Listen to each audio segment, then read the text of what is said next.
Whether we like it or not, we now live in the age of AI, AI, AI, AI, AI, AI, AI, AI, AI, AI, AI. where large language models are gobbling up all of the compute resources and attention of policymakers and financing and the stock market and everybody, and it's all we ever hear about and it's all we ever see.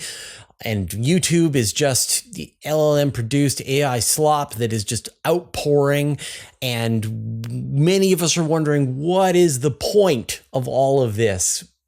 Is this what we should be using this raw intelligence for? No, we should be using it for science. And one of the most data hungry, data producing fields of science that is out there is astronomy. When you've got these giant survey telescopes that are taking pictures of the sky, producing enormous amounts of data. And up until now, postdocs and grad students have had to carefully and slowly go through these data to look for interesting things, interesting galaxies, gravitational lenses, things like that. But it turns out that these large language models are actually not terrible at looking at a picture of a galaxy and identifying interesting features. They are aware of the literature, they've seen lots of images, and they maybe be able to help out with science. And I think that would give them a good job. So my guest today is Nolan Kablishki. He is a PhD student at the astronomy department of the University of Toronto,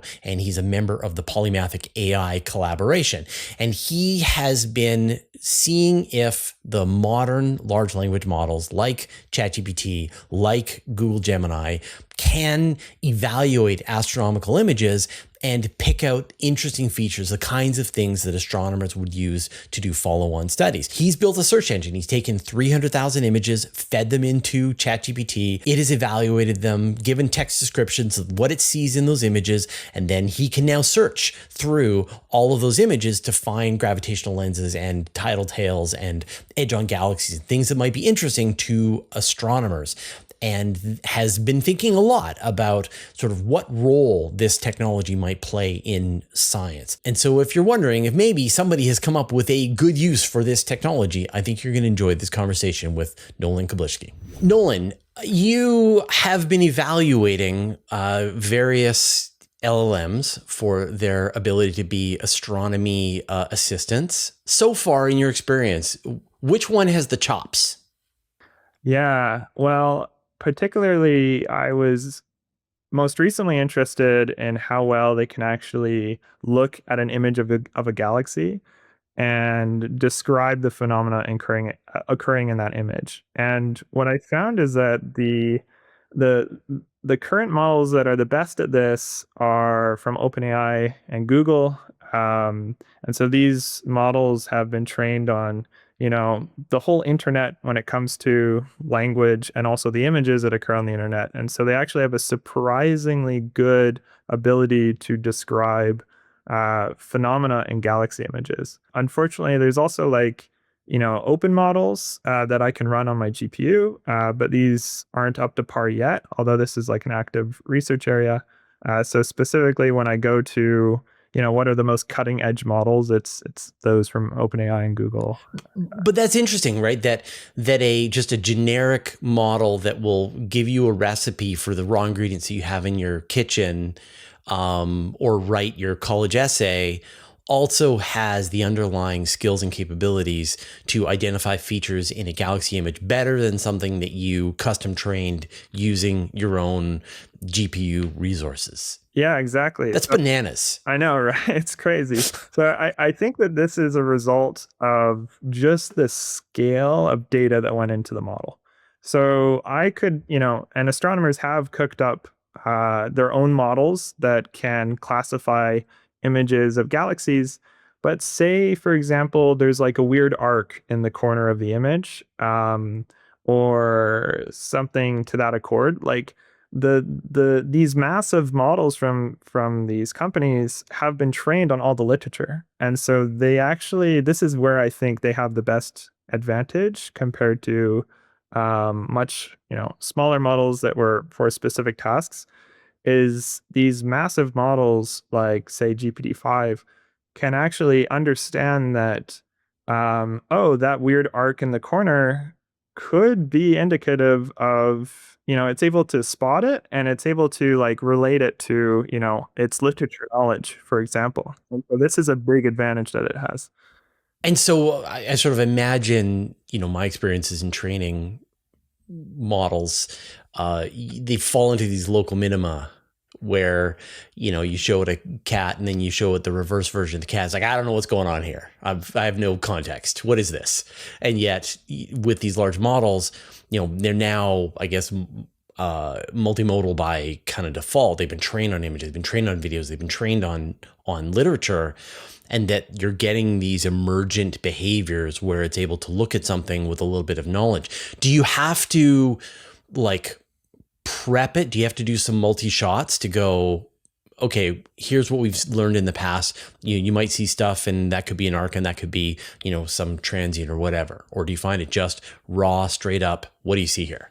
Yeah, so this is another one of the big advantages. The first one that I alluded to was that, unlike any other model that we've, trained, it, has read all the literature. And so it has a much better understanding of what might be scientifically interesting.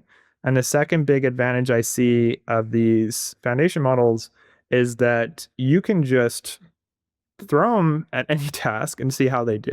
I'm not going to guarantee that they're going to do amazing, especially as you said, zero shot, which means that we don't give it any examples.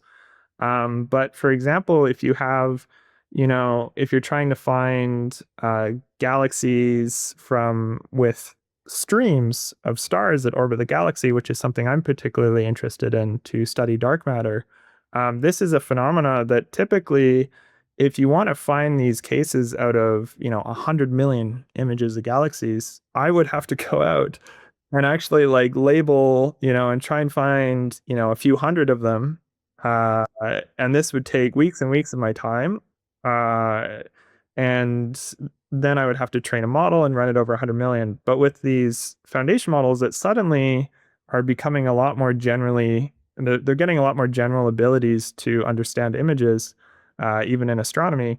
You can just throw it an image of a galaxy with a stream and say, hey, does this have a stream? Yes or no? And it's not going to be perfect, but it's going to actually, have a chance at attempting this task and classifying these galaxies just off the bat with no additional data. One of the experiences that I've had, and I think people have sort of seen this too, is this sort of idea of sycophancy, that the models kind of they'll try to do what you're asking them to do, whether or not that's. And so like I find if I'm going to ask it for a direction, I have to be really careful not to even give a hint about which answer I would prefer, because then I get the answer that I might be sort of it's just going to reinforce my existing bias. Have you sort of experienced any of that with this process? Yeah, actually, I think I do have some evidence for this in the case that, so in my most recent paper, we got these language models to write descriptions for 300,000 around 300,000 images of galaxies. And the descriptions were meant to be completely general. And the reason why we did this is to build like a search engine for eventually like 100 million images based, purely off text, which is a total new ability.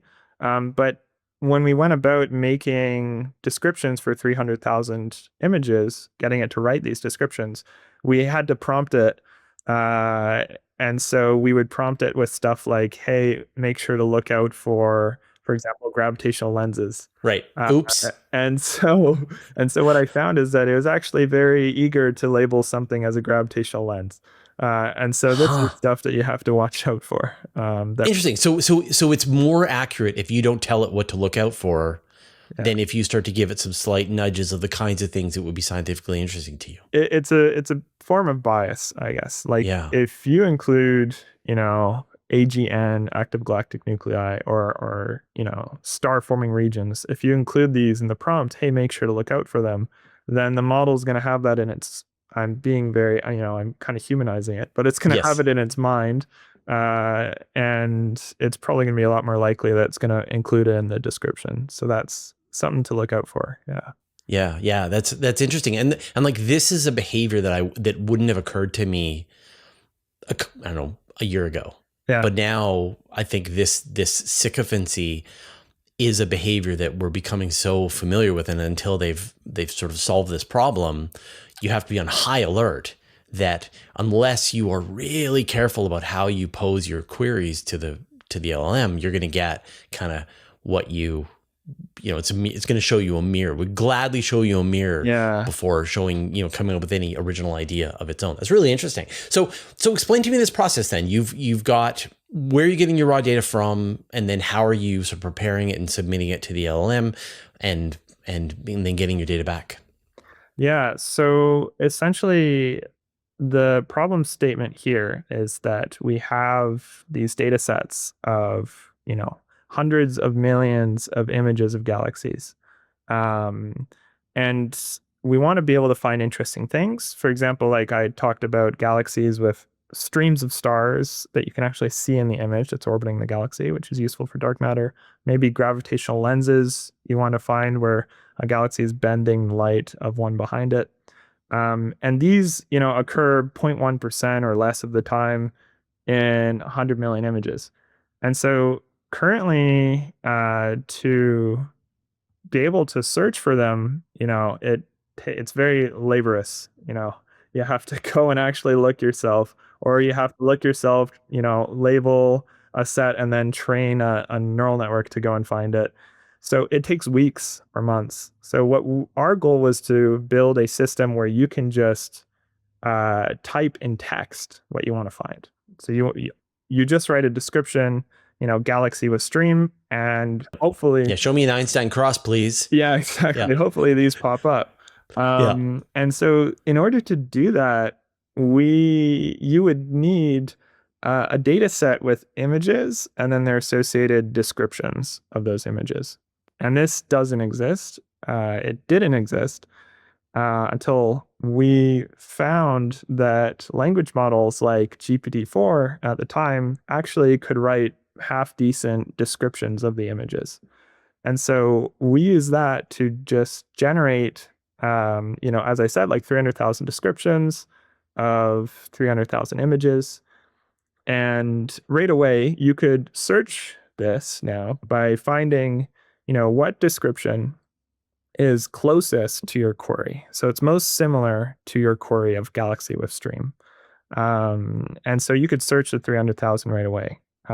But to then expand this to, say you want to search 100 million images, we had to do some training of our own model.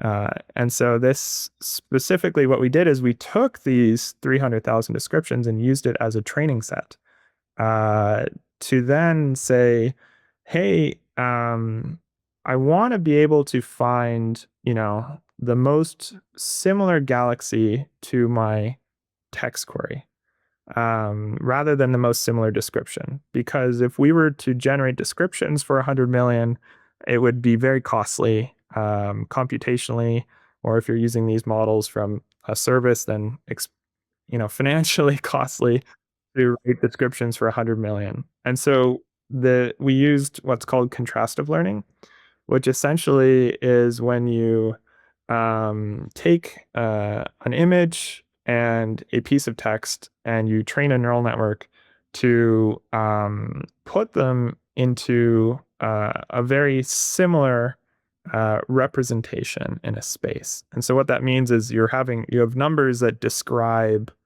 the phenomena in the image. And so if you can train a model to make the images and the text aligned, then what you can do is you can then, run this model on, 100 million images to generate these representations. And then what you can do is you have a new text query. So you have, 2 edge-on galaxies.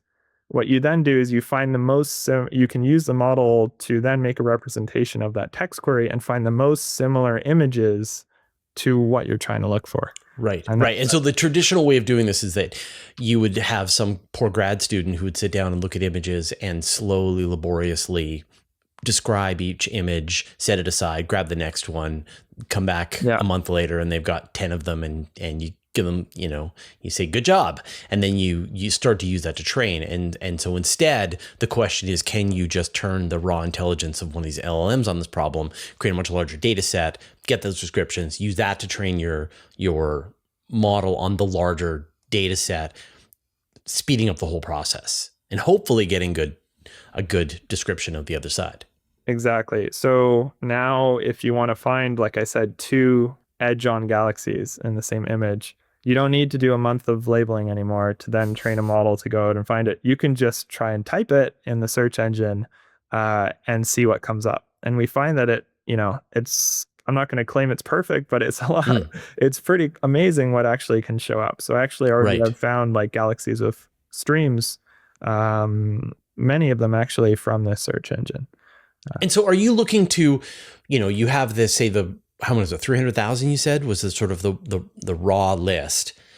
And you're like, oh, we've got two edge-on galaxies in this one. And you're like, all I care about are edge-on galaxies. So I'm going to train my neural net on the ones that qualify to having edge-on galaxies, so that it just gets super good at finding edge-on galaxies. And then I compare that against the 100 million. And because it's such a relatively simple query, then boom, I get a large number. And then I can use that as my starting point for doing follow-on observations with the telescope and whatever.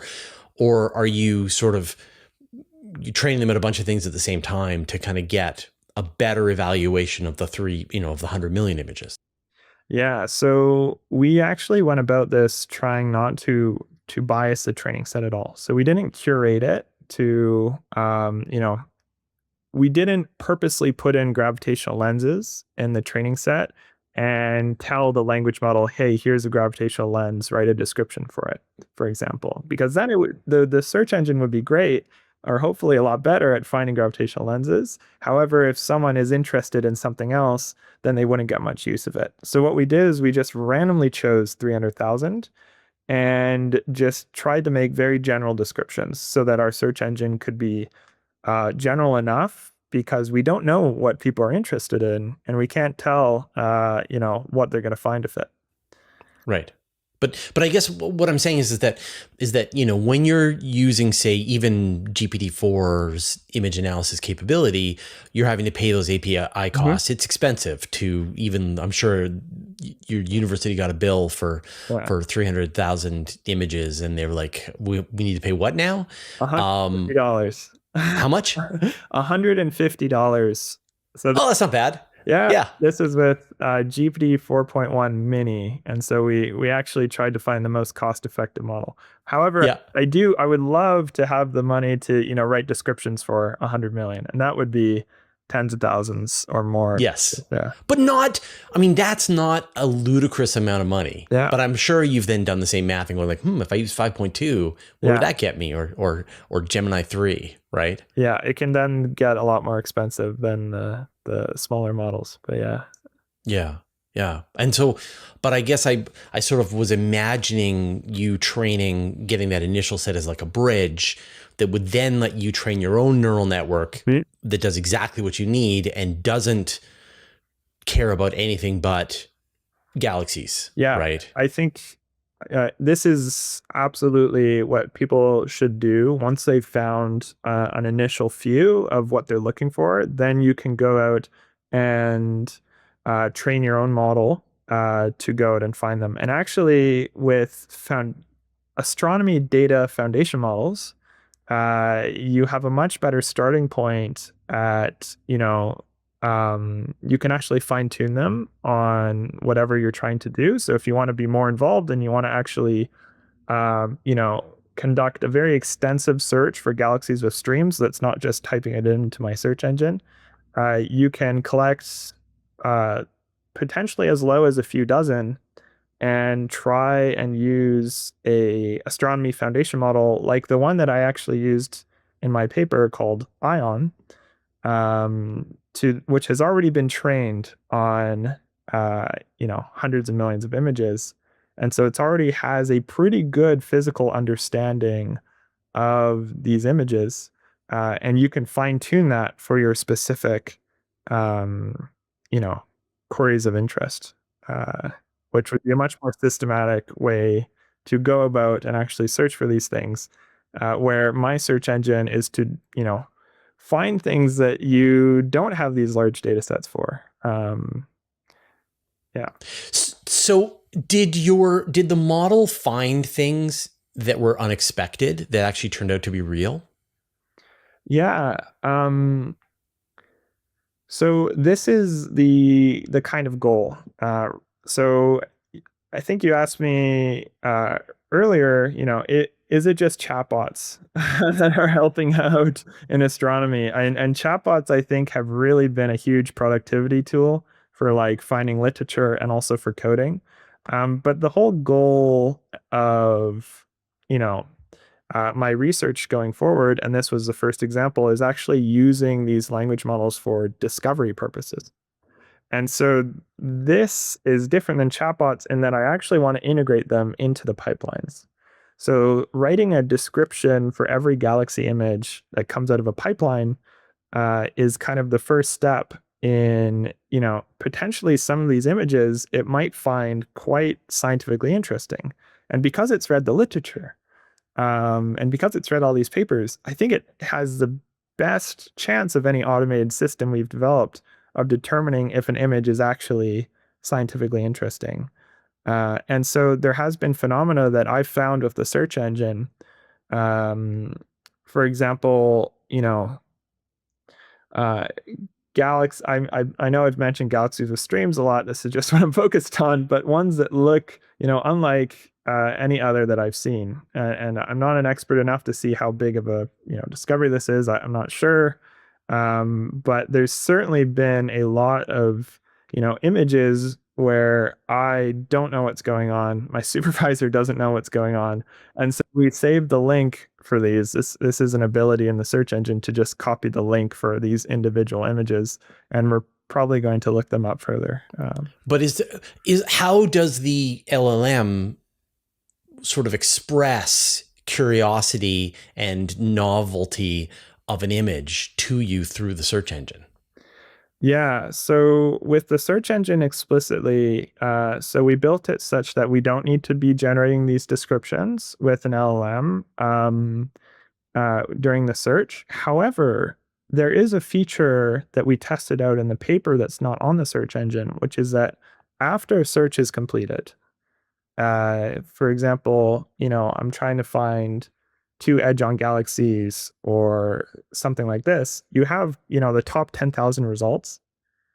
And you have to, if it's a rare object, you have to manually scroll and look through all of them individually. So there's a feature that we developed called LLM re-ranking in our paper where we have a language model like GPT-4 or GPT-5, and we have it look at each image individually, and we can ask it a question. So we can say, hey, is this actually a galaxy with a stream? Rank from 1 to 10 and also write a description about what you think about this image.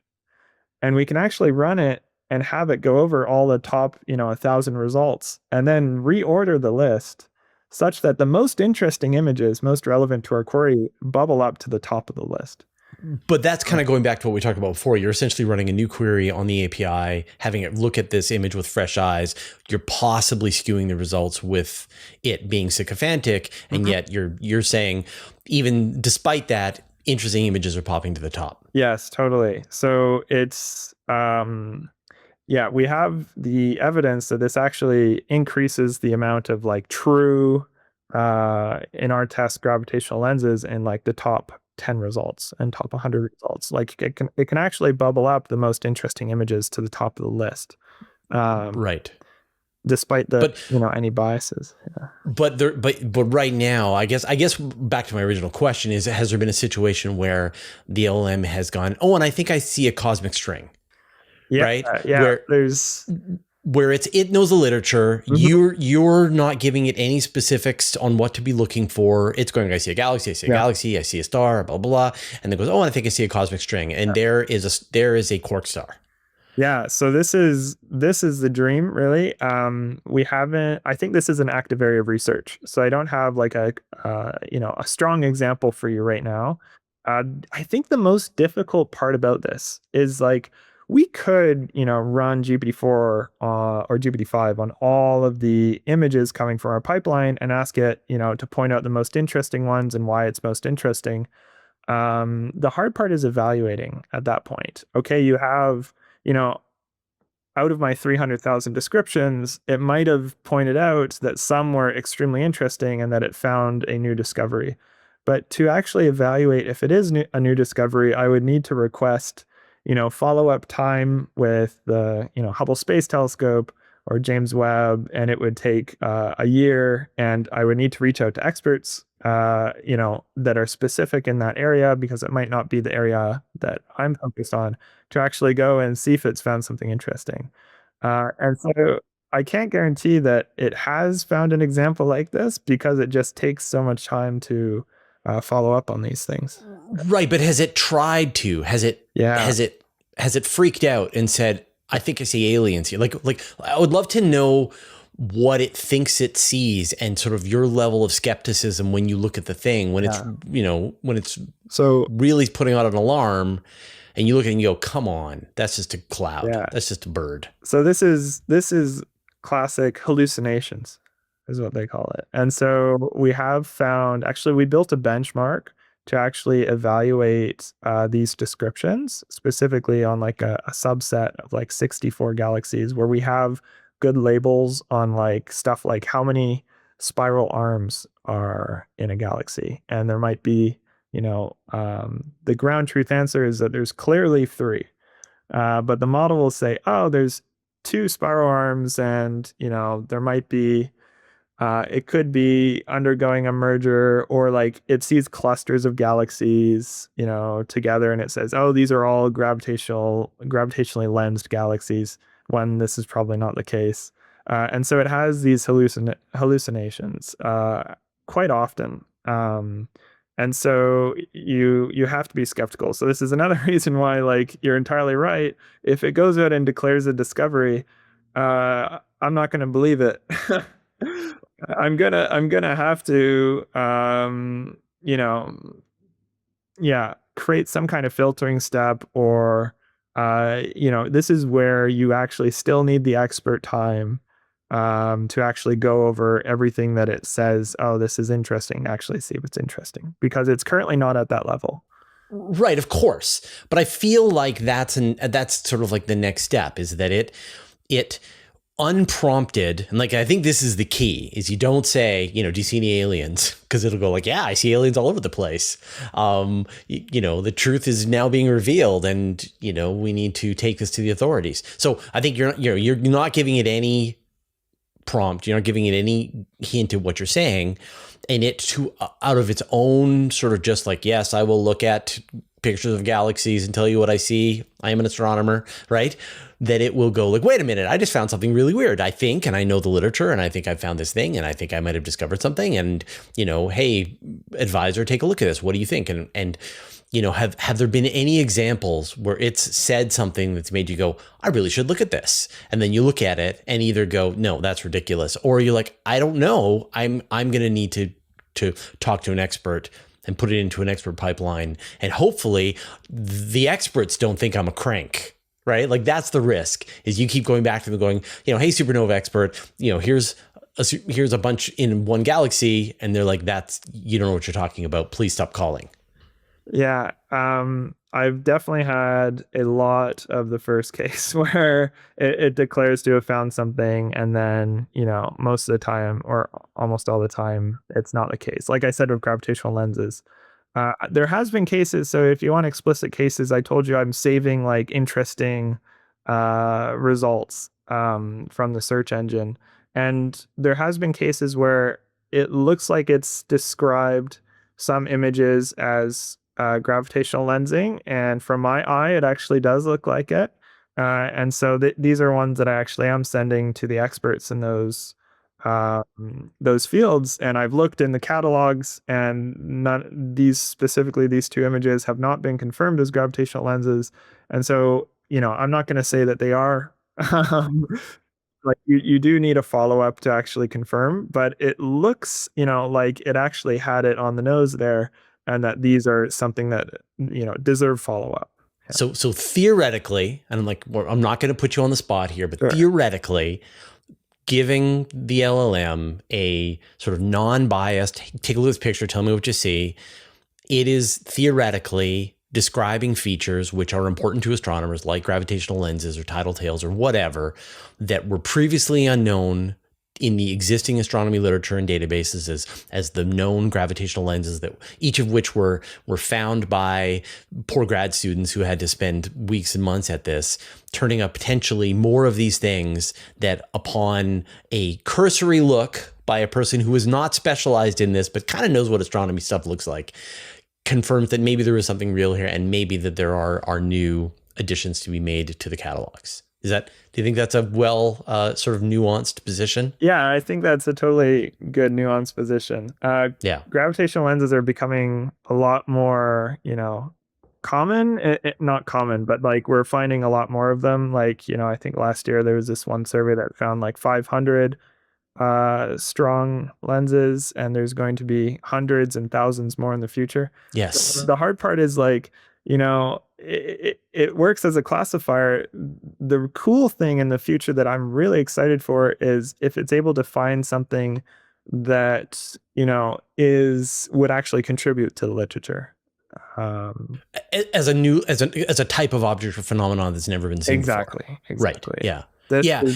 But this is probably the most difficult challenge for these models and for humans. So there's going to be a lot of work that would go into that. Yeah, I mean, I think the sort of the common complaint about these LLMs is that their ceiling is human capability, that they can never do better than whatever they've been trained on. They can never do better than whatever is the best thing that humans have seen so far. The writing, the music, all of that is always just sort of capped at what is the blended goulash of human knowledge. And the hope is that it can actually participate in actual increased scientific knowledge. And sort of the one way is that they could make better insights and go, for some reason, I've gained this power to be able to look at this astronomy image and spot something that a regular astronomer wouldn't know, because I have a broader knowledge of the literature and I know, the weird things that people have proposed that nobody's ever seen before.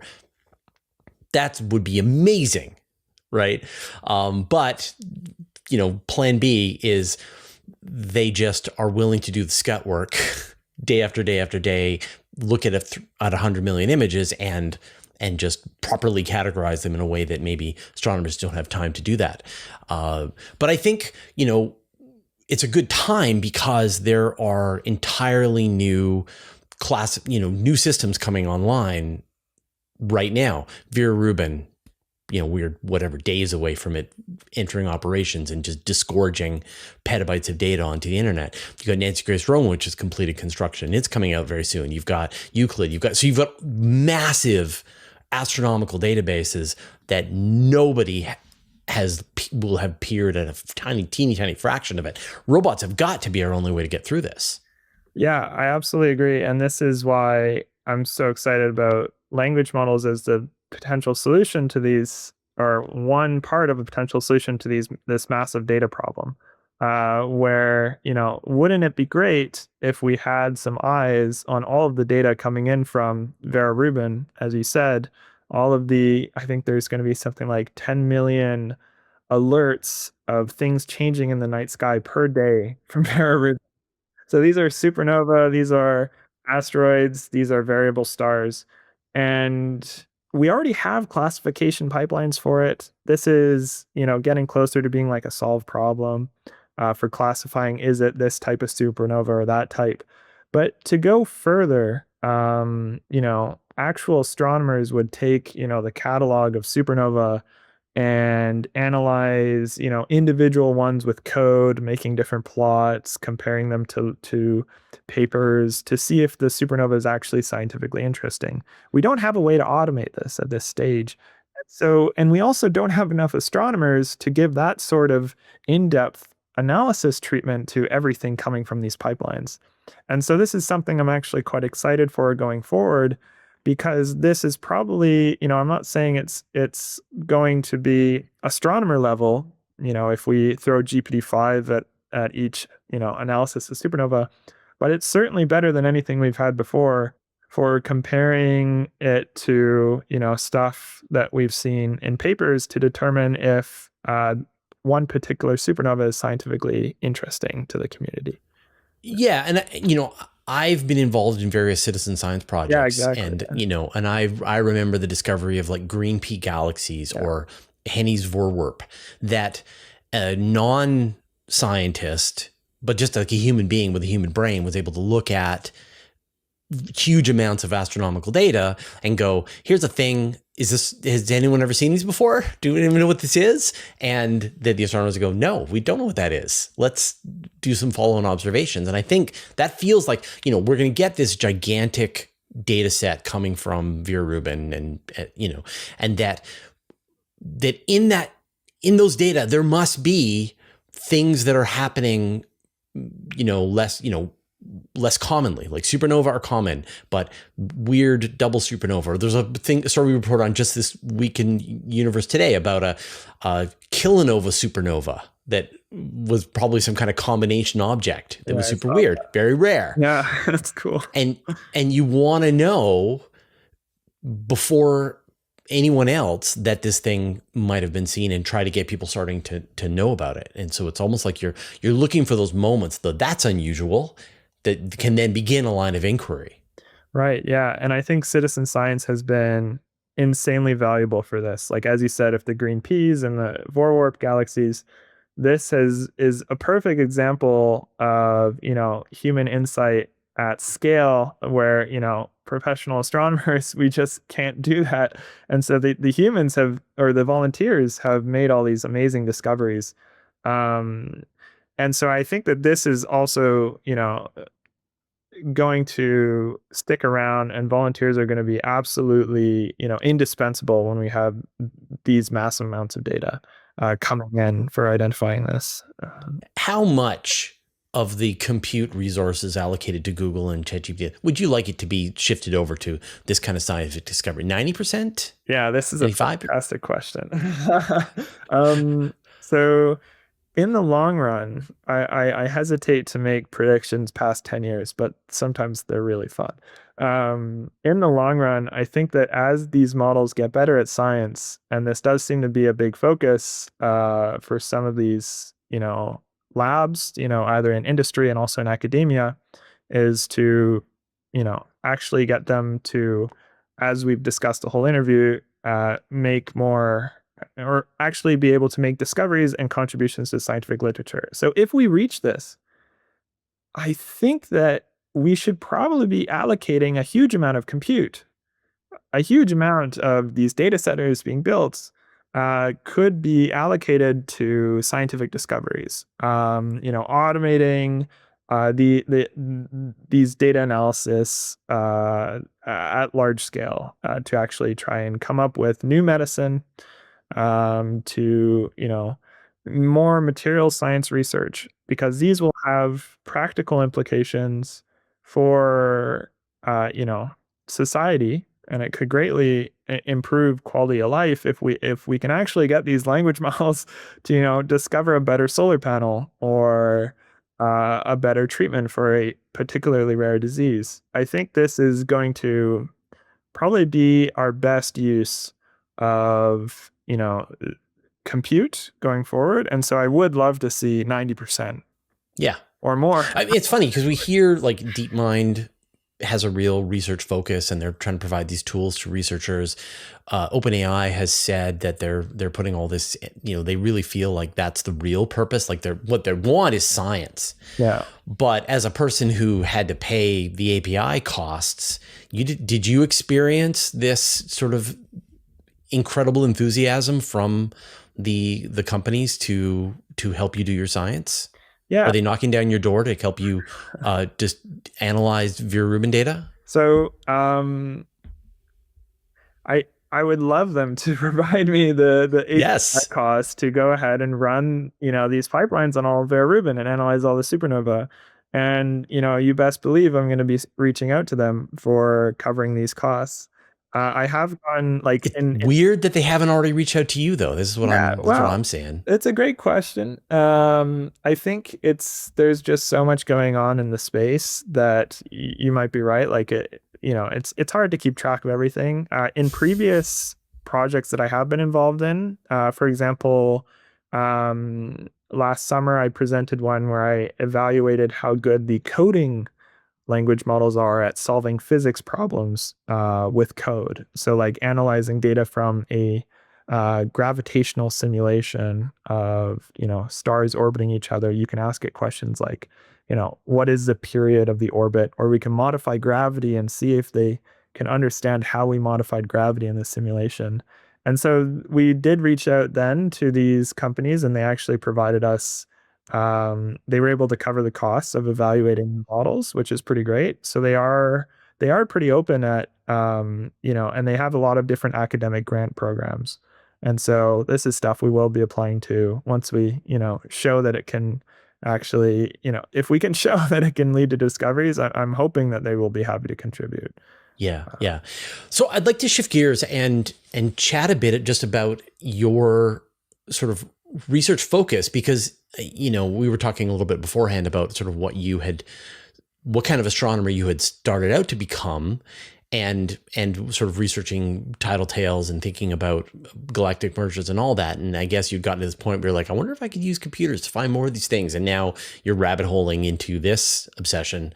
But let's talk about like what you want to, like, what is the goal? What part of this sort of astronomy research are you focused on that hopefully this would participate in? Yeah, so I'm pretty varied. I there's a lot of questions that really, are making me wanting to pursue this PhD and actually pursue these methods to try and and help us answer these questions.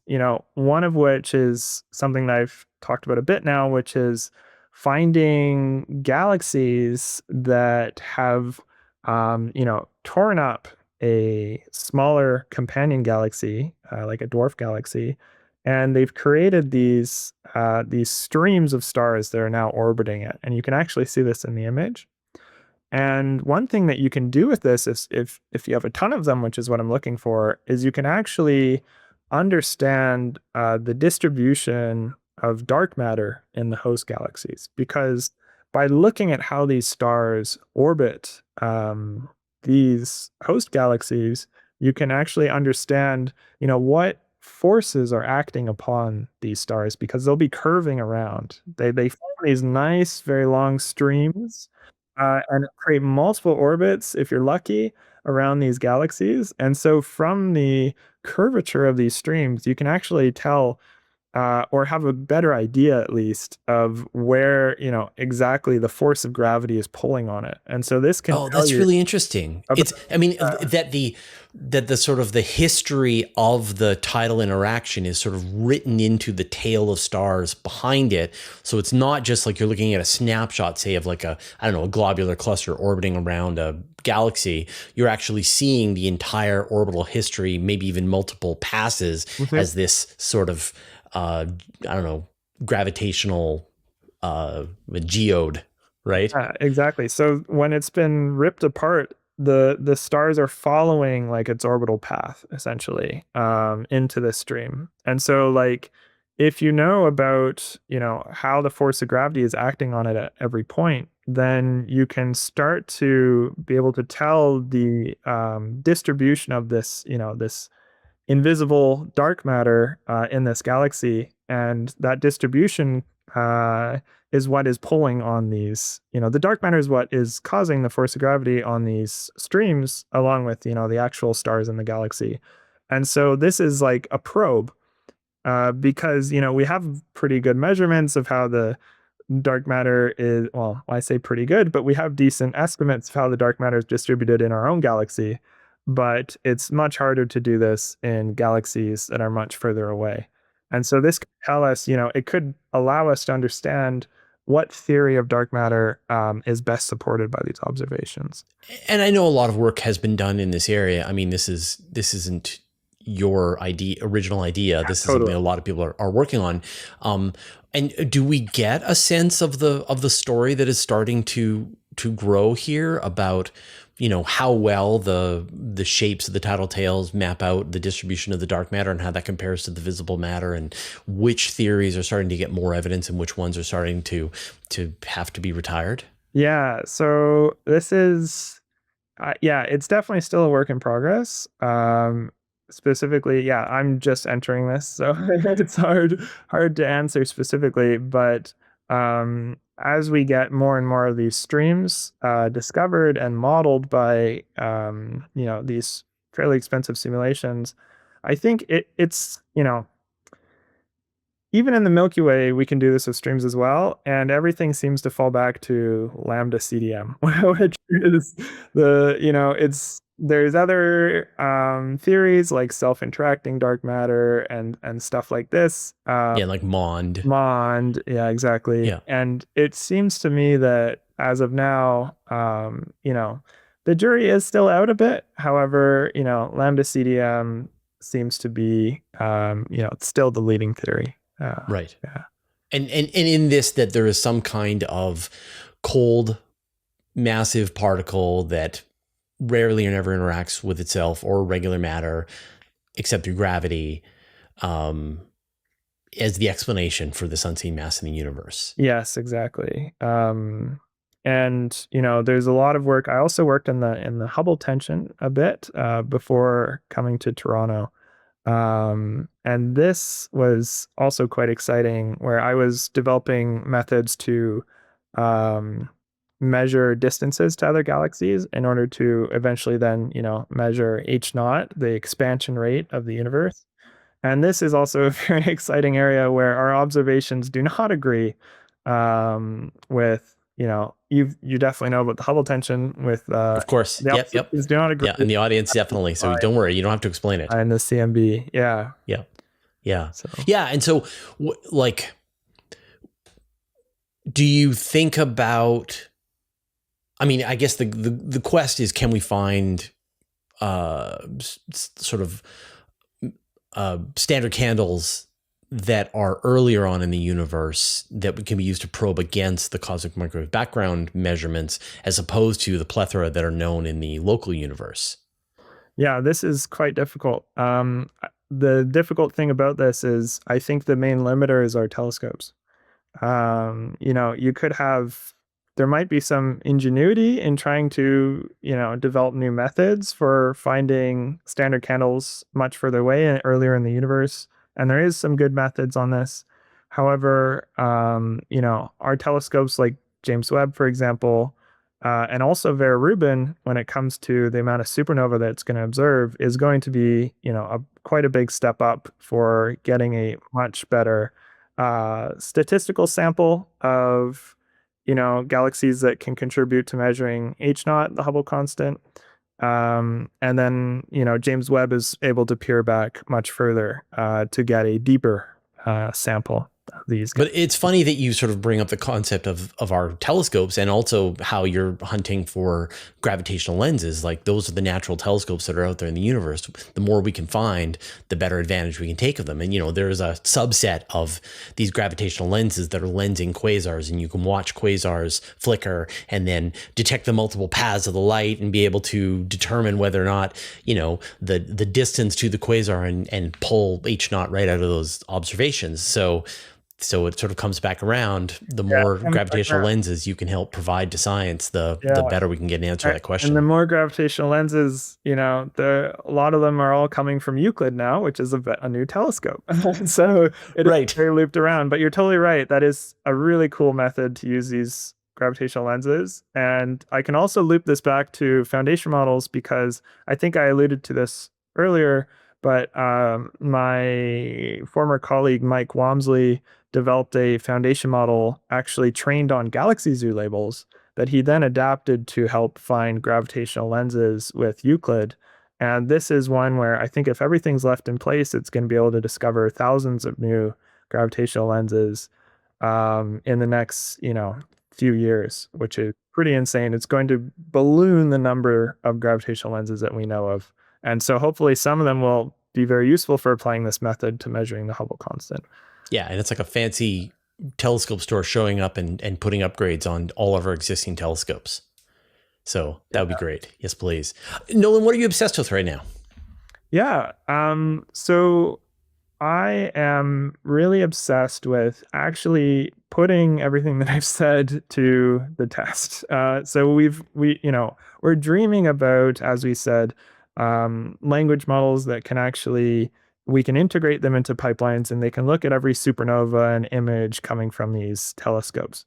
However, to actually put that to the test, I'm very curious if, as of now, I've had them write descriptions, but what if I give them the ability to write code, to write Python? What if I don't just give them the image, also the observations from different telescopes or, tabular data, what we know about the distance? And so if they can write code, they can make whatever plots they want. They could even incorporate,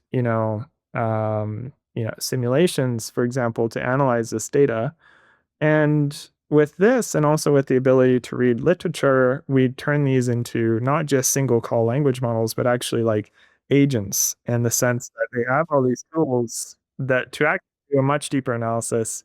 And you could imagine, like, in the future, we might have a Wikipedia page for every supernova, a Wikipedia page that comes from these pipelines, and also all the analysis that our agents did on them, which would be much better evidence for seeing if it's interesting than just saying, oh, I looked at the image and it looks like a new discovery.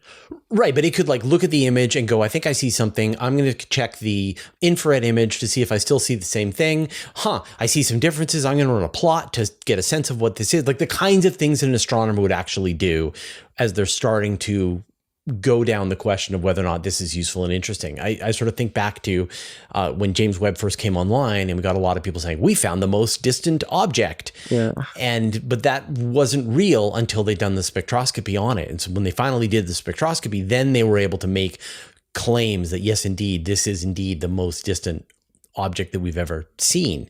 And you can imagine the LLMs having that kind of scientific basis and going, wait a minute, let's not jump to any conclusions. Let's draw on more tools and let's keep going.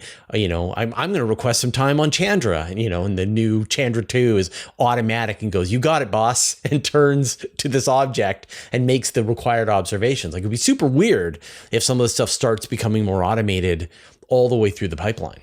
Yeah, this is definitely, I mean, especially as you said, like requesting time on a telescope. This would be next level. Yeah.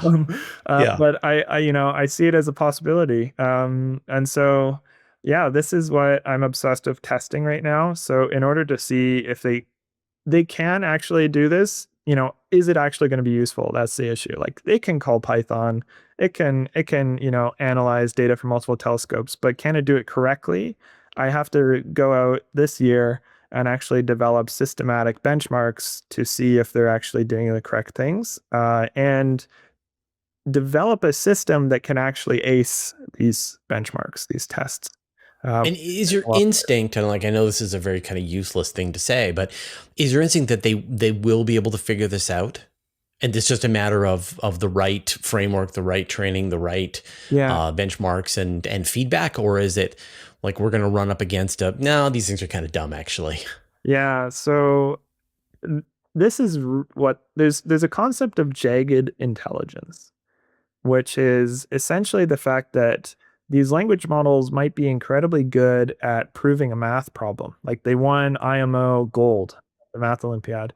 However, I have a number of tests where I can show them like not a spiral galaxy, literally just an image of a hand-drawn spiral, and ask, is it clockwise or counterclockwise? And they're unable to do this. They're unable to, for example, read time off of an analog clock, which, I guess might be difficult for some people now also. But the language models, there's something in the architecture where it encodes the image in order to understand it, that it loses some information to actually be able to read these analog clocks. And I found cases for this in science too. And so it's quite difficult to know what they actually can and fundamentally can't do without testing it. And this is a huge problem, and this is why we need to actually go out and benchmark them. But I would argue that like if there is tasks that are very easily verified, um, for example, like I said, proving that a discovery is actually a discovery is really hard to verify. Like you might require follow-up time on a telescope. However, stuff like proving a math problem is a bit easier because there can be automated ways to show, the easiest one is just checking the solution doesn't match the answer key. And problems like those, you can actually train the model to do. And they can get, I'm pretty confident they can get good at it. And so there's cases like this, potentially cases like this in astronomy too, and also cases of the former where, since it's so hard to verify, it doesn't look like they're going to be extremely good at them right off. Yeah. I mean, that matches my experience with like coding challenges and things like that, where sometimes it's able to do the thing that you're asking for it, and then other times it's not able to do the thing that you're asking it to do, or it screws it up in a very predictable way. And it's you on the person who's interacting with the LLM to go, to just like stop asking for the things that it's bad at and only ask for the things that it's good at, right? Right. Like you're the one driving this for now. And so you have to understand the purpose of the tool and see it as the hammer that it is, and not as the multi-tool that you're hoping that it is. And I think, we're going to get that place in astronomy. And I guess right now, there isn't enough people trying these experiments yet to find out. They've either done some minor experiments and then abandoned it, or are sort of living in this sort of fantasy land and they don't actually know what it can and can't do. Yeah. And actually, I think this is a much more general advice that yes, if I have any advice to provide, this would be it, is to actually just try and use these, chatbots and language models a lot more to actually, and this is the only way that you're going to understand what it's good at and what it's not good at. And this is how they can actually be quite useful. For example, like, you can find that they're actually good at retrieving information from some part of the web. And so you'll use that more, but they might not be good at reading images of clocks. And so whatever the equivalent of this is for, stuff that you do on a daily basis, you need to try the models to actually find out what those are. And this is, huge. I 100% agree with you. That's absolutely my experience as well. Like down to the level now, like where we're coding and I will be like, I know what you're going to do and don't do it. Right. Yeah, exactly. And I just don't ask it for those kinds of requests because it's going to just predictably mess it up. Yeah, totally. Yep. Awesome. Well, no, absolute pleasure to talk to you. Good luck with your work. I can't wait for this future automation where robots are crawling through all of astronomical data and finding every interesting anomaly. Yeah, thanks so much, Fraser. And I really hope that can actually work out. We're going to put it to the test and see how useful it can be. But you've had great questions. So hopefully I've provided some, good perspective on how these language models can be more than just chatbots. Well, hopefully other astronomers will be reaching out shortly. Yeah. That's how you know it worked. Great. Thanks. Thanks so much. I hope you enjoyed this conversation with Nolan Kablishki. Now I'm going to give you some final thoughts, but first, I'd like to thank our patrons. Thanks to Abe Kingston, Barry Lake Roofing, Brian Bodie, Carrot One, Chuck Hawkins, Commander Balak, Cy Nielsen, Dark Finger, Dave Veribuff, David Gilton, David Matz, Evan Pro, Greg Feely, James Clark, Jeremy Madden, Jim Burke, Jordan Young, Josh Schultz, Marcel Smith, Michael Purcell, Nordspace, OneStepForAnimals.org, Paul Robach, Rin Kaidu, Richard Williams, Sean Sargent, Stephen Fowler Munley, Team 49, Telescopes Canada, and Wolfgang Klotz, who support us at the Master of the Universe level. And all our patrons, all your support means the universe to us. So this is sort of a thing that I am obsessed with right now, which is like, how do we use these large language models for good and not for evil? Because there seem to be a lot of downsides. Now, potentially, there's going to be some upsides, and who knows, maybe they will make all of our lives a lot better, but I think there's going to be a lot of, people using this technology sooner than they should for ways that they probably shouldn't, and that we're going to suffer the consequences in terms of people losing some of their critical thinking skills, in terms of electricity that should be used for other purposes going into powering these things, the economic issues, people potentially losing jobs, and so on and so forth. And I am like a big advocate of the need for science to be able to continue to progress. And that, I think what we see from the companies is this, they say that the goal is science. And yet the facing side that we experience is these chatbots, or them creating characters that you can interact with on various platforms. And no thanks. I want the science. And so anyone who is thinking of interesting scientific uses for this technology has my attention. And so I'm really glad that Nolan is thinking about this, and I'm going to keep my eye out for more of this kind of thing. And hopefully we will be able to send those signals back to the companies, to the funders, to the governments, that, really the place for this is to help us progress as a society. All right. We'll see you next time.